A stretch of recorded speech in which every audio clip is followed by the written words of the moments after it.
முன்னாள் பாஜக மாநில தலைவர் அண்ணாமலை பிறந்த நாளை முன்னிட்டு நலத்திட்ட உதவிகள் வழங்கப்பட்டது. கோவை சிங்காநல்லூர் பகுதியில் உள்ள தனியார் திருமண மண்டபத்தில் முன்னாள் பாஜக மாநில தலைவர் அண்ணாமலை பிறந்த நாளை முன்னிட்டு பாஜக நிர்வாகி பாலாஜி உத்தம ராமசாமி தலைமையில் 200க்கும் மேற்பட்ட பொதுமக்களுக்கு நலத்திட்ட உதவிகளை வழங்கினார். இந்த விழாவில் முன்னாள் சட்டமன்ற உறுப்பினர் சரஞ்சர் துரை உள்ளிட்ட பாஜக நிர்வாகிகள் மற்றும் தொண்டர்கள் கலந்து கொண்டனர். அதனைத் தொடர்ந்து நாளை காலை பிறந்த நாளை முன்னிட்டு கோவிலில் சிறப்பு அபிஷேகம் மற்றும் பிரார்த்தனை நடைபெற உள்ளது.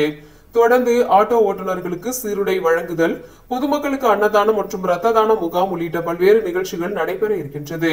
மேலும் நிகழ்ச்சியில் பேசிய பாஜக நிர்வாகி பாலாஜி உத்தம ராமசாமி, பாஜக கட்சியில் அண்ணாமலை ஒரு நிர்வாகியாக பணியாற்றி வருவது மிகவும் பெருமையாக இருப்பதாகவும், அதே போல தொண்டனாக இருந்தாலும் பொதுமக்களுக்கு பல்வேறு நன்மைகளை அளித்து வருகின்றார்.